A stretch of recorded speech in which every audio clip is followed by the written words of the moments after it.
வணக்கம் நண்பர்களே. இன்னைக்கு தமிழ்நாடு +2 எக்ஸாமினேஷன் ரிசல்ட்ஸ் ரிலீஸ் ஆயிருக்கு. எக்ஸாமினேஷன்ல தேர்ச்சி பெற்ற எல்லா மாணவர்களுக்கும் என்னுடைய வாழ்த்துக்கள்.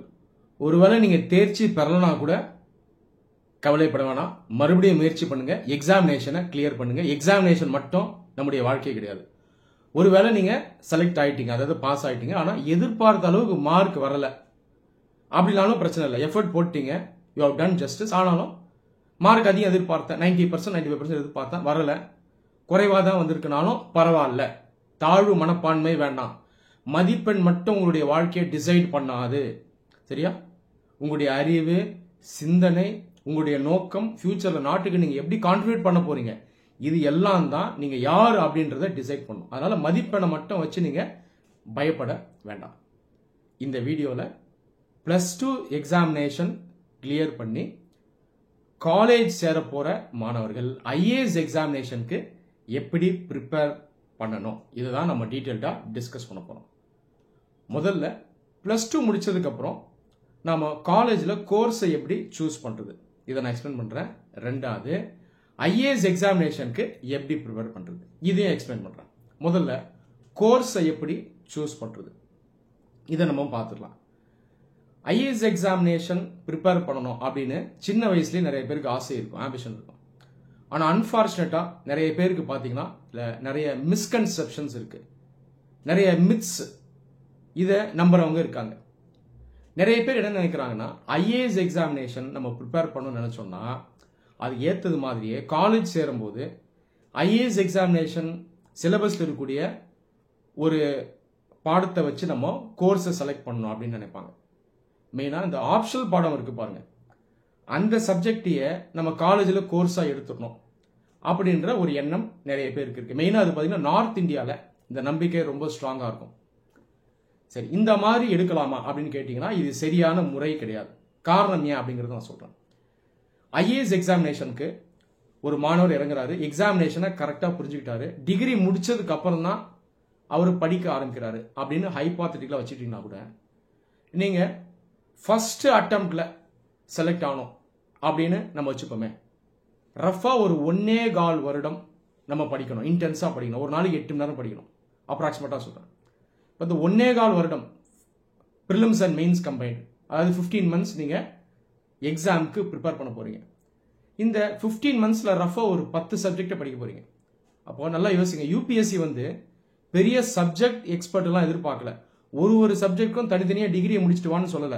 எக்கனாமி சிலபஸ்ல இருக்கு, அதுக்குன்னு பிஏ எக்கனாமி முடிச்சுட்டு வான்னு சொல்லல. ஹிஸ்டரி இருக்கு, பிஏ ஹிஸ்டரி முடிச்சுட்டு வான்னு சொல்லல. ஓகேவா, சொல்றது புரியுதா? ஆனா ஓரளவுக்கு எல்லா சப்ஜெக்ட்ஸ்லயும் நாலேஜை பிராக்டிக்கலா இன்டெப்தா அண்டர்ஸ்டாண்டிங்கோட கெயின் பண்ணிட்டு வாங்கன்னு சொல்றாங்க. ஓகேவா, சொல்றது புரியுதா? அப்ப யோசிச்சு பாருங்க, நம்ம அதுல இருக்க சப்ஜெக்ட்ஸ்க்காக தனியா ஒரு டிகிரியே சூஸ் பண்ணணும் அப்படின்ற அவசியம் கிடையாது. இதை நல்லா புரிஞ்சுக்கணும். சரி, அப்போ நான் டிகிரியை எப்படி சூஸ் பண்றது, எந்த ஸ்ட்ரீமை சூஸ் பண்றது, அதுக்கான கைட்லைன்ஸை நான் சொல்றேன். நல்லா புரிஞ்சுக்கங்க. நீங்க காலேஜ்ல இருக்கக்கூடிய கோர்ஸை சூஸ் பண்றதுக்கு வாழ்க்கையில ஒரு முறை தான் வாய்ப்பு வரும், இதை கோட்டை விடக்கூடாது. ஐஏஎஸ் எக்ஸாமை இப்போதைக்கு இப்படி ஓரம் தள்ளி வைங்க. உங்களுக்கு 2 விஷயம் தான் பிரதானமா இருக்கணும். ஒன்னு இன்ட்ரெஸ்ட், உங்களுடைய விருப்பம், காலேஜில் எடுக்க போற கோர்ஸ், அந்த கோர்ஸ்ல உங்களுக்கு இன்ட்ரெஸ்ட் இருக்கணும். ரெண்டாவது, ஃபியூச்சர்ல வாய்ப்புகள் என்ன, இது ரொம்ப முக்கியம். அந்த டிகிரியை முடிச்சுட்டு நீங்க ஒரு கம்பெனியில வேலைக்கு சேரலாம், இல்ல செல்ஃப் எம்ப்ளாய்மெண்ட்டுக்கு போகலாம், ஆண்டர்பிரினரா போகலாம், எப்படி வேணா போகலாம். ஆனா அந்த கோர்ஸ் உங்களுக்கு ஹெல்ப்ஃபுல்லா இருக்கணும். இந்த 2 பாராமீட்டர்ஸை வச்சு டிசைட் பண்ணுங்க, சரியா? ஒருவேளை உங்களுக்கு ப்ரொஃபஷனல் கோர்சஸ்ல இன்ட்ரெஸ்ட் இருக்கு, அதுக்கு உங்களுக்கு எஃபர்ட் போடவும் நீங்க ரெடியா இருக்கீங்க அப்படின்னா நீங்க ப்ரொஃபஷனல் கோர்ஸ் எடுங்க அப்படின்னு தான் நான் எப்பயுமே சொல்லுவேன். மெடிசன், இன்ஜினியரிங், லா, இதெல்லாம் இன்ட்ரெஸ்ட் இருக்கு, நான் எஃபர்ட் போட ரெடி அப்படின்னா தயவு செய்து ப்ரொஃபஷனல் கோர்ஸ் எடுங்க. காரணம் என்னன்னா இன்ட்ரெஸ்ட், அது சாட்டிஸ்ஃபை ஆகணும். ரெண்டாவது, நம்முடைய வாழ்க்கை, நம்ம ஃபியூச்சர்ல என்னவோ மாற போறீங்க, அது ரொம்ப முக்கியம். நான் சொன்னது போல நீங்க ஒரு நிறுவனத்தில் வேலைக்கு சேரலாம், ஆண்டர்பிரினரா போகலாம், அதுக்கு இந்த படிப்புங்கிறது ரொம்ப முக்கியம். அப்போ இந்த 2 ஃபேக்டர்ஸை வச்சு டிசைட் பண்ணணும். அப்ப நீங்க கேட்கலாம், ஐஏஎஸ் எக்ஸாமினேஷனுக்கு பார்த்தீங்கன்னா எனக்கு கொஞ்சம் டைம் வேஸ்ட் ஆயிடுமே அப்படின்னு கேட்கலாம். நான் சொன்னது போல ஒரு 15 மாசம் இதுதான் யூபிஎஸ்சி நம்ம கிட்ட இருந்து எதிர்பார்க்குற அதில் ஒரு 10 சப்ஜெக்டை படிச்சுட்டு போகணும். அதனால அந்த சப்ஜெக்டுக்காக காலேஜில் உங்களுடைய படிப்பையே நீங்கள் மாற்றி சூஸ் பண்ணணும், அதாவது விருப்பத்துக்கு மாறா சூஸ் பண்ணணும் அப்படின்ற அவசியம் கிடையாது. அதனால இதில் ரொம்பவே கவனமாக இருக்கணும். ஒருவேளை எனக்கு இந்த ப்ரொஃபஷனல் கோர்சஸ்லாம் இன்ட்ரெஸ்ட் இல்லை, இன்ஜினியரிங் மெடிசனில் இன்ட்ரெஸ்ட் இல்லை, ஆனால் ஆர்ட்ஸ் அண்ட் சயின்ஸில் இன்ட்ரெஸ்ட் இருக்குன்னா ஆர்ட்ஸ் அண்ட் சயின்ஸ்குள்ளேயே எந்த ஸ்ட்ரீமில் இன்ட்ரெஸ்ட் இருக்கோ அதை சூஸ் பண்ணும். உதாரணத்துக்கு பிஎஸ்சி நர்சிங் உங்களுக்கு பிடிச்சிருக்குன்னா பிஎஸ்சி நர்சிங் தான் எடுக்கணும், வேற எதுவும் எடுக்கக்கூடாது. காரணம் என்ன? இன்ட்ரெஸ்ட், அதுதான் விருப்பம் இருக்கு. ரெண்டாவது பிஎஸ்சி நர்சிங் முடிச்சா எனக்கு வேலை வாய்ப்பு பெற்றா இருக்கும், இல்லை சுயமா நான் ஒரு கிளினிக் ஆரம்பிக்கலாம் அப்படின்னா நீங்க என்ன பண்ணணும்? பிஎஸ்சி நர்சிங் தான் சூஸ் பண்ணணும், வேற எதையும் சூஸ் பண்ணக்கூடாது. அதுலேயுமே இந்த 2 ஃபேக்டர்ஸ் தான் பிளே ஆகும். அதை தாண்டி எனக்கு பெருசா இன்ட்ரெஸ்ட்னு எந்த ஏரியாவும் கிடையாது அப்படின்னு சொல்றீங்கன்னா நீங்க என்ன பண்ணலாம்னா பெஸ்ட் ஆர்ட்ஸ் அண்ட் சயின்ஸ்ல ஏதாவது ஒரு கோர்ஸ் எடுங்க. நான் சொல்றது என்னன்னா, இது வரைக்கும் நான் யோசிச்சு வைக்கல, ஸ்பெசிஃபிக்கா எனக்கு ஒரு இன்ட்ரெஸ்ட் கிடையாது, ஆனா ஏதாவது ஒரு பாடத்தை என்னால் படிக்க முடியும். ஆனால் ஐஏஎஸ் எக்ஸாமினேஷனை நான் பிரதானமாக வச்சிருக்கேன், கண்டிப்பாக ஐஏஎஸ் எக்ஸாம் ப்ரிப்பேர் பண்ண போறேன் அப்படின்னா நமக்கு பெஸ்ட் சாய்ஸ் என்னன்னா ஒரு ஆர்ட்ஸ் அண்ட் சயின்ஸ் கோர்ஸ் எடுத்துக்கணும். ஆனால் அதுக்குள்ளேயுமே எது ஓரளவுக்கு படிக்கிறதுக்கு ஈஸியாக இருக்கு அப்படின்றத பார்த்துட்டு அதோட சேர்ந்து உங்களுக்கு இன்ட்ரெஸ்ட் இருக்கா அப்படின்றதையும் பார்த்துட்டுடுங்க. அதுலேயுமே நீங்கள் ப்ரொஃபஷனல் பேக்ரவுண்டையும் கொஞ்சம் மைண்டில் வச்சு எடுக்கலாம், ரைட்டா? ஸோ இப்படி தான் சூஸ் பண்ணணும். இப்போ இந்த தேர்ட் கேட்டகரி சொன்னேன்ல, எனக்கு ஸ்பெசிஃபிக்காக லட்சியம் இன்ட்ரெஸ்ட்லாம் இல்லை, ஆனால் ஐஏஎஸ் எக்ஸாமை கண்டிப்பாக நான் மைண்டில் ஃபிக்ஸ் பண்ணிட்டேன்.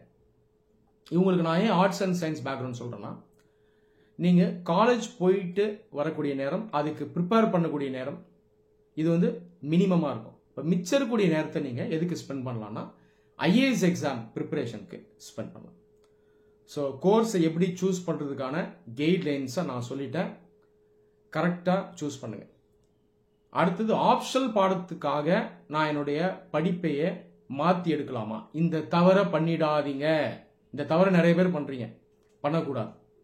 இப்போ நான் வந்து political science teacher, political science and international relation ஒரு ஆப்ஷனல் பாடம் எக்ஸாமினேஷன்ல இருக்கு, ஐஏஎஸ் எக்ஸாம் சிலபஸ்ல இருக்கு. ஆனால் அந்த PSIR political science and international relation சப்ஜெக்டை ஒரு மாணவர் 4 மாசத்துல முடிச்சிடலாம். இது வந்து ஹியூமனிட்டிஸ் சப்ஜெக்ட், சோஷியல் சயின்சஸ், ரொம்ப கஷ்டப்பட வேண்டிய அவசியம் இல்லை. அதனால நீங்க ப்ரொஃபஷனல் கோர்ஸ் இன்ஜினியரிங்கோ அல்லது லாவோ மைண்ட்ல வச்சிருக்கீங்க அப்படின்னா அந்த கோர்ஸையே எடுங்க, அந்த கோர்ஸை முடிச்சிருங்க. அதுக்கப்புறம் நீங்க பொலிட்டிக்கல் சயின்ஸ் சப்ஜெக்டை நீங்க லேர்ன் பண்ணலாம், தப்பு இல்லை. பொலிட்டிக்கல் சயின்ஸ்ல இன்ட்ரெஸ்ட் இருக்குன்னா கோர்ஸை தனியாக முடிங்க, அதுக்கப்புறம் பொலிட்டிக்கல் சயின்ஸை நீங்க செப்பரேட்டா முடிச்சுக்கலாம். ஆனா உங்களுடைய விருப்பமான கோர்ஸை சாக்ரிஃபைஸ் பண்ணிட்டு ஐஏஎஸ் எக்ஸாமுக்கு பொலிட்டிக்கல் சயின்ஸ் ஆப்ஷனை நான் சூஸ் பண்ணி வச்சிருக்கேன், அதனால நான் போகும்போது பிஏ பொலிட்டிக்கல் சயின்ஸை எடுக்கிறேன் அப்படின்னு சொல்லக்கூடாது. இது தவறான ஒரு சாய்ஸ். சொல்றது புரியுதா?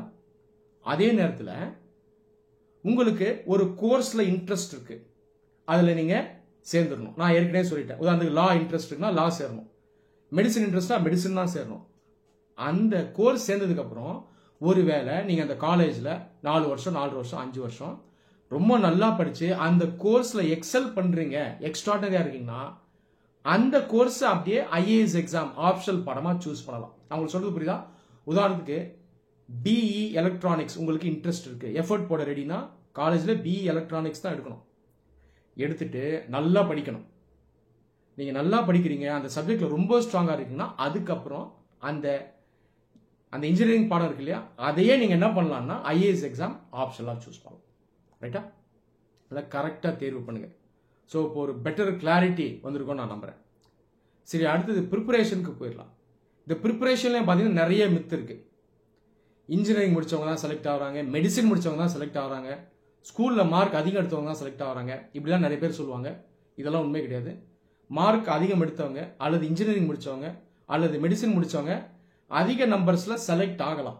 ஆனா அதுக்கு காரணம் வேற. காரணம் என்னன்னா அவங்க சின்ன வயசுல இருந்து படிப்புன்னு வந்துட்டா டெடிகேட்டடா உட்கார்றவங்களா இருப்பாங்க, எஃபர்ட் போடுறவங்களா இருப்பாங்க.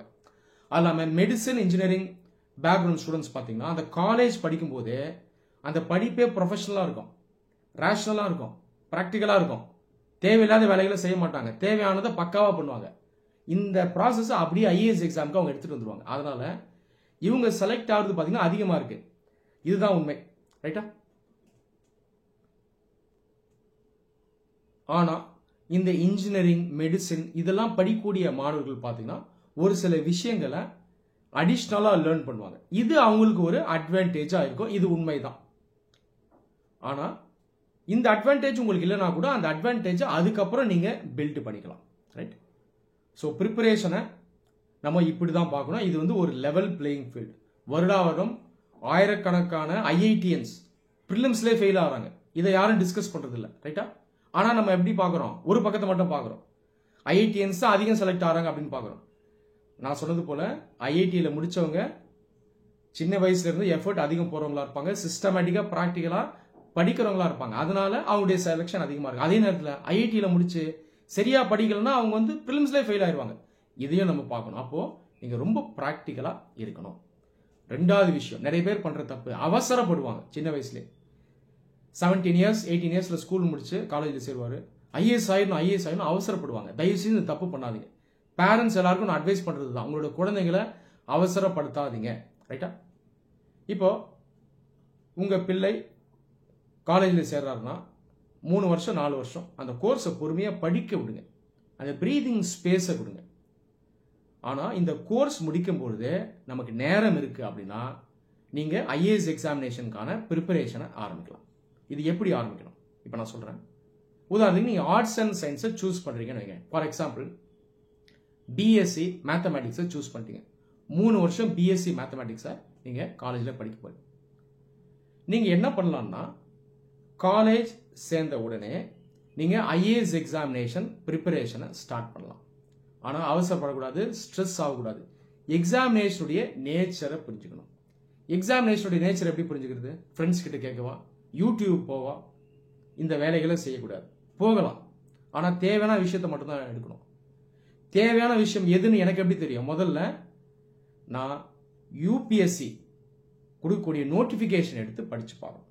ஒருவேளை உங்களால் படித்து பார்க்க முடியல, இங்கிலீஷ் புரியல, இல்லை கன்ஃபியூஷன் இருக்குன்னா அப்பா அம்மாவோட ஹெல்ப்பை வாங்க, இல்லை ரிலேட்டிவ்ஸோ ஃப்ரெண்ட்ஸோட ஹெல்ப்பை வாங்க. அந்த நோட்டிஃபிகேஷனை முதல்ல படிங்க. நிறைய பேர் இதை பண்ணுறதில்ல. இதை பண்ணாமலேயே பல பேர் சொல்கிறத காதில் வாங்கிட்டு அப்படியே நம்பிடுவாங்க.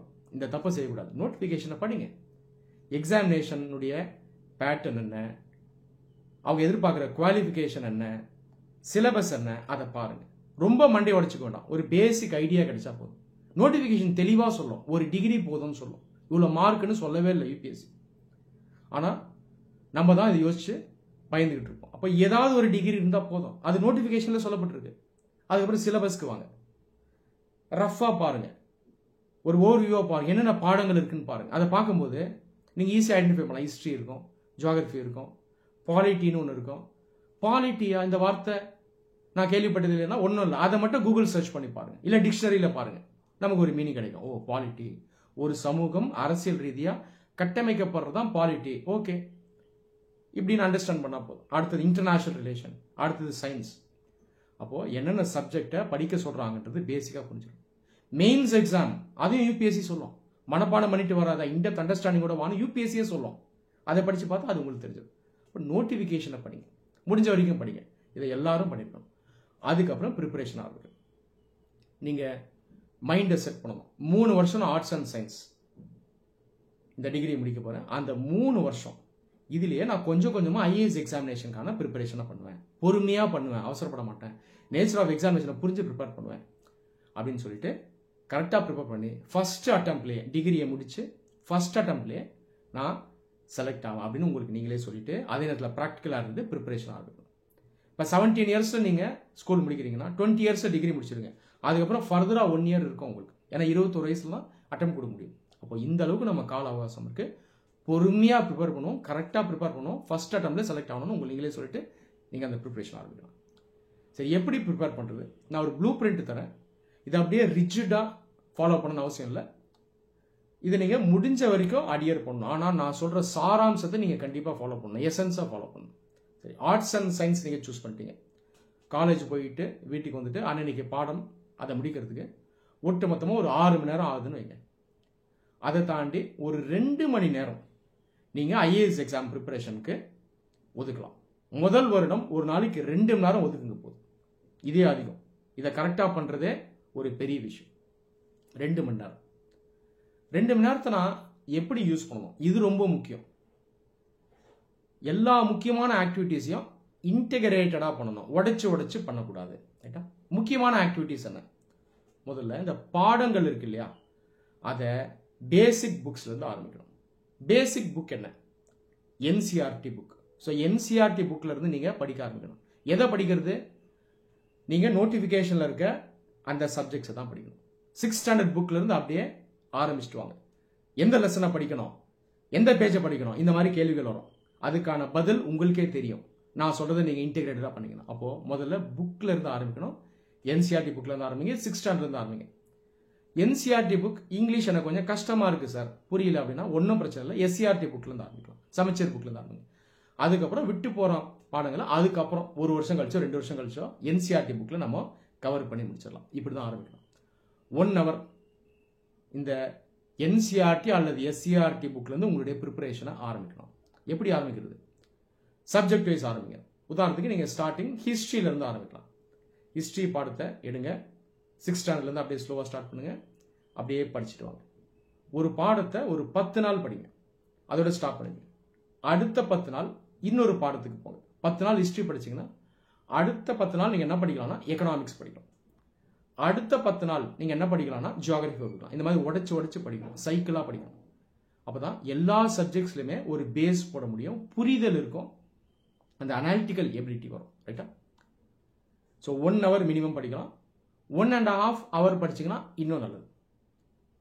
மிச்சம் 1/2 hour இருக்கு. இந்த 1/2 hourல என்ன பண்ணணும்னா நடப்பு செய்திகள், கரண்ட் அஃபேர்ஸை படிக்கணும். இன்னைக்கு நிறைய பேர் இந்த நடப்பு செய்திகளை தேவைக்கு அதிகமா படிக்கிறாங்க. அப்படி பண்ணா தப்பு, அளவா படிக்கணும்.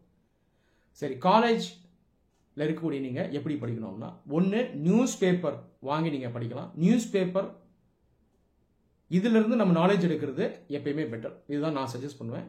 நியூஸ் பேப்பர்ல இருந்து பொறுமையா ஆரம்பிங்க. ஹிந்து பேப்பர் கஷ்டமா இருக்குன்னா இந்தியன் எக்ஸ்பிரஸோ இல்ல வேற ஏதோ ஒரு நியூஸ் பேப்பர் வாங்கி நீங்க லேர்ன் பண்ண ஆரம்பிக்கலாம். நியூஸ் பேப்பர் எப்படி படிக்கிறது, இதுக்கு கம்ப்ளீட் கைடன்ஸ் நம்ம சேனல்ல கொடுத்துருக்கேன், அந்த வீடியோஸை பாருங்க. முதல்ல ஒரு 1/2 hour மட்டும் படிங்க. ஆனா படிச்சதை நோட்ஸா எடுக்கணும். எப்படி நோட்ஸ் எடுக்கிறது எல்லாமே நம்ம சேனல்ல நான் எக்ஸ்பிளைன் பண்ணிருக்கேன். 1/2 hour நமக்கு போதும். நியூஸ் பேப்பர் படிச்சு நோட்ஸ் எடுத்து வைக்கணும். அந்த நோட்ஸை பார்த்தீங்கன்னா ரெகுலரா ரிவைஸ் பண்ணணும். வீக்லி ஒன்ஸ் ரிவைஸ் பண்ணிட்டே வாங்க. ஸோ முதல்ல இந்த 2 ஆக்டிவிட்டியை மட்டும் பண்ணுங்க போதும். இதோட சேர்த்து அன்னன்னைக்கு என்ன பண்ணணும்னா, அன்னன்னைக்கு ஒரு சப்ஜெக்ட் லேர்ன் பண்றீங்கல்ல, அந்த சப்ஜெக்ட்ல நீங்களே ஒரு கொஸ்டினை ஃப்ரேம் பண்ணி ஆன்சர் பண்ணணும். இதை நீங்க படிக்க ஆரம்பிச்சதுக்கு ஒரு 15 நாளுக்கு அப்புறம் செய்ய ஆரம்பிச்சா போதும். ஆனால் கண்டிப்பாக செய்யணும். 10 நிமிஷம் போதும். உதாரணத்துக்கு ஹிஸ்டரியில ஸ்டார்ட் பண்ணி லேர்ன் பண்றீங்கன்னா டெய்லி என்ன பண்ணணும்னா ஒரு கேள்வி எழுதி நீங்களே ஆன்சர் பண்ணணும். ரொம்ப சிம்பிளா எழுதுங்க. வாட் இஸ் சிவிலைசேஷன், அந்த கான்செப்டுக்கு ஆன்சர் பண்ணுங்க. 50 வார்த்தை ஆன்சர் பண்ணா போதும். இந்த மாதிரி 50 வேர்ட்ஸ்க்கு நீங்க ஆன்சர் சொல்லணும். இதை அப்படியே பண்ணிட்டு வாங்க. ஸோ 1 year இந்த 3 ஆக்டிவிட்டீஸை மட்டும் பண்ணுங்க. இதோட சேர்த்து நீங்க கொஞ்சம் கொஞ்சமா என்ன பண்ணணும்னா ப்ரீவியஸ் இயர் கொஸ்டின் எடுத்து கோ த்ரூ பண்ணணும். இதை ஒரு 2-3 மாசத்துக்கு அப்புறம் பண்ண ஆரம்பிச்சா போதும். பொறுமையா பண்ணுங்க. ரைட்டா? Previous year films question, mains question எடுத்து பாருங்க. மண்டே உடச்சிக்க வேணாம், ஆன்சர் கீ தேடாதீங்க. அந்த டைம்ல உங்களுக்கு நாலேஜ் அந்த அளவுக்கு இருக்காது. ஒரு ஐடியா வந்தா போதும். எந்த சப்ஜெக்ட்ல இருந்து கேள்வி இருக்கு அதை மட்டும் ஐடென்டிஃபை பண்ணுங்க போதும். அந்த கேள்வியை புரிஞ்சுங்க. ஆன்சர் நீங்க பண்ண வேணாம், கேள்வியை புரிஞ்சுக்கிட்டா போதும். ஓகேவா? இதை பண்ணணும். இதை ஒரு 3-4 மாதங்களுக்கு அப்புறம், அதாவது ப்ரிப்பரேஷனுக்கு அப்புறம் நீங்க ஆரம்பிச்சா போதும். பொறுமையா பண்ணுங்க. ஒரு நாளைக்கு ஒரு 2-3 ப்ரிலிம்ஸ் கொஸ்டினை எடுத்து பாருங்க, ஒரு 2 மெயின்ஸ் கொஸ்டினை எடுத்து பார்த்தா போதும். இதை ஒரு வருஷம் ஃபுல்லா பண்ணுங்க. செகண்ட் இயர் வரும்போது இந்த ஆக்டிவிட்டீஸை இன்னும் கொஞ்சம் இன்டென்ஸ் ஆக்கணும். டைமை கொஞ்சம் அதிகப்படுத்தலாம். இந்த சப்ஜெக்ட் சொன்னால 1.5 மணி நேரத்தை முடிஞ்சா 2 மணி நேரம் ஆக்கலாம். அதே போல நியூஸ் பேப்பர் இதை படிச்சு நோட்ஸ் எடுக்கிறீங்களா, அதை இன்னும் கொஞ்சம் எக்ஸ்டெண்ட் பண்ணலாம். ரொம்ப எக்ஸ்டெண்ட் பண்ண வேணாம். 30 மினிட்ஸ்ன்றது ஒரு 45 மினிட்ஸ் எக்ஸ்டெண்ட் பண்ணலாம். அதே போல மற்ற 2 ஆக்டிவிட்டீஸையும் பண்ணணும். அந்த ப்ரீவியஸ் இயர் கொஸ்டினை கோ த்ரூ பண்ணணும், ஆன்சர் ரைட்டிங் பண்ணணும். இதை அப்படியே பண்ணிட்டு வாங்க. தேர்ட் இயர் போகும்போது இன்டென்சிட்டியை அதிகப்படுத்தணும். தேர்ட் இயர்ல பாத்தீங்கன்னா நான் சொன்ன மாதிரி படிச்சுன்னா உங்களுக்கு கான்ஃபிடன்ஸ் நல்லா அதிகமாயிடும். நல்ல ஒரு நம்பிக்கை வந்துடும், கண்ட்ரோல் உங்களுக்கு வந்துடும், பயம் இருக்காது. நான் சொன்ன மாதிரி படிச்சீங்கன்னா ஃபர்ஸ்ட் இயர்லேருந்து பயம் இருக்காது. கான்ஃபிடன்ஸ் ரொம்ப ஹையர் லெவலுக்கு உங்களுக்கு போயிடும். ஸோ இப்படியே ப்ரிப்பரேஷன் பண்ணிட்டு வாங்க. நீங்கள் டிகிரியை முடிச்சதுக்கப்புறம் இன்னும் உங்களுக்கு 1 வருஷம் இருக்கும். இதில் பார்த்தீங்கன்னா ஃபர்தராக ப்ரிப்பரேஷனை இன்டென்ஸ் ஆக்கணும். ஆனால் அந்த டைமில் உங்களுக்கு ப்ரிப்பரேஷன் வந்து இன்னும் ஈஸியாக இருக்கும். ஏன்னா 3 வருஷம் நீங்கள் ஒர்க் பண்ணியிருப்பீங்க, நல்ல நாலேஜ் இருக்கும், ப்ராக்டிஸ் இருக்கும். அப்போ அந்த லாஸ்ட் 1 இயர் இருக்கு பாருங்கள், அதில் பார்த்தீங்கன்னா ஒரு நாளைக்கு நீங்கள் ஒரு 5லேருந்து 6 மணி நேரம் படித்தா போதும். ரைட்டா? மேற்கொண்டு நீங்கள் சில ஆக்டிவிட்டீஸை பண்ணணும்.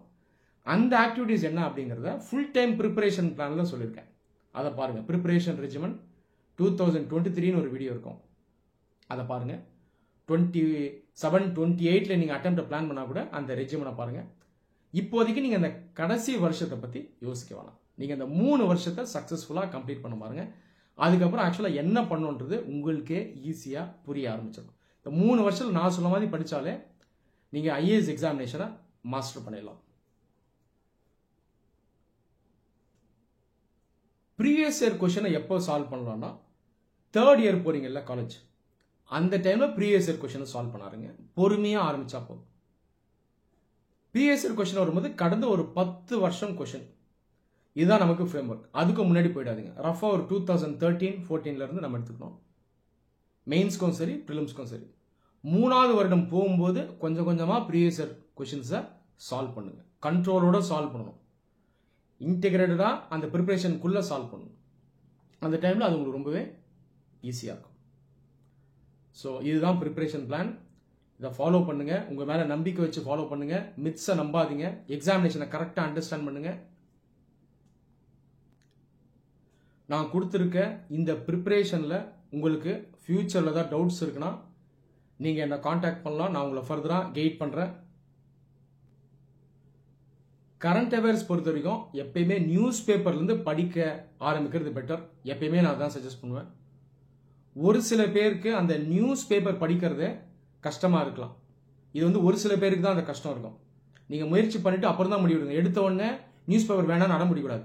ஒருவேளை உண்மையாலேயே நியூஸ் பேப்பரில் அந்த லாங்குவேஜ் கஷ்டமாக இருக்குது, நான் ரீஜனல் மீடியமில் தான் படித்தேன் அப்படின்னு நினச்சிங்கன்னா நீங்கள் என்ன பண்ணலாம்னா, ஏதாவது ஒரு கரண்ட் அஃபேர்ஸ் காம்பிலேஷனை வாங்கி படிக்க ஆரம்பிக்கலாம். ஆனால் அதில் ரொம்ப ஜாகிரதையாக இருக்கணும். கரண்ட் அஃபேர்ஸ் காம்பிலேஷனுக்குள்ளே நீங்கள் ரொம்ப உள்ளே போகக்கூடாது. மனப்பாட ரீதியாக போயிட்டீங்கன்னா எக்ஸாம் விட்டு வெளியே வந்துடுவீங்க. இந்த தப்பு பண்ணக்கூடாது. ரைட்டா? அந்த காம்பிலேஷன் கூட நீங்கள் எப்படி ஸ்டார்ட் பண்ணணும்னா பொறுமையாக ஸ்டார்ட் பண்ணணும். அவசரப்படக்கூடாது. முடிஞ்ச வரைக்கும் அண்டர்ஸ்டாண்ட் பண்ணுங்கள். அதில் படித்து நோட்ஸ் எடுங்க. கரண்ட் அஃபேர்ஸ் பொறுத்த வரைக்கும் இந்த சப்ஜெக்ட்ஸில் தான் நீங்கள் மெயினாக ஃபோக்கஸ் பண்ணணும். ஹிஸ்ட்ரி, ஜியாகிரஃபி, ஆனால் அதில் பெருசாக நடப்பு செய்திகள் அப்டேட் இருக்காது. ஏன்னா ஹிஸ்ட்ரி, ஜியாகிரஃபி பெருசாக மாறாது.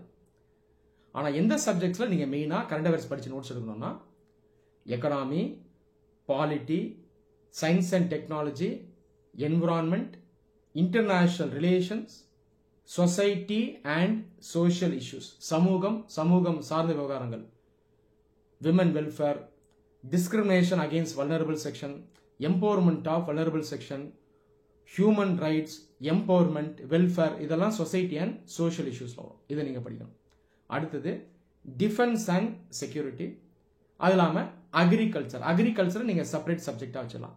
இந்த சப்ஜெக்ட் அண்ட் டாபிக்ஸ்ல இருந்து மட்டும்தான் கரண்ட் அஃபேர்ஸில் படிக்கணும். நம்ம இஷ்டத்துக்கு படிக்கக்கூடாது. ஸ்போர்ட்ஸ் நியூஸ், சிட்டி நியூஸ் இதெல்லாம் நீங்கள் இக்னோர் பண்ணிடலாம். பொலிட்டிக்கல் நியூஸும் இக்னோர் பண்ணிடலாம். இப்போ படித்தது எல்லாத்தையுமே நீங்கள் ப்ராப்பராக நோட்ஸ் எடுத்து வைக்கணும். படிச்சுட்டு அப்படியே விட்டுட்டிங்கன்னா யூஸ் இருக்காது. படித்த எல்லாமே நம்ம கையில் நோட்ஸாக இருக்கணும். அந்த நோட்ஸை நீங்கள் ரெகுலராக ரிவைஸ் பண்ணிகிட்டே இருக்கணும். ஸோ எப்படி ப்ரிப்பேர் பண்ணணும் அப்படின்றத நான் டீட்டெயில்டாக எக்ஸ்பிளைன் பண்ணிட்டேன். இந்த வீடியோ உங்கள் எல்லாருக்கும் ஹெல்ப்ஃபுல்லாக இருந்திருக்கும்னு நம்புகிறேன். Wish you all the very best for your success in the IAS examination. நன்றி.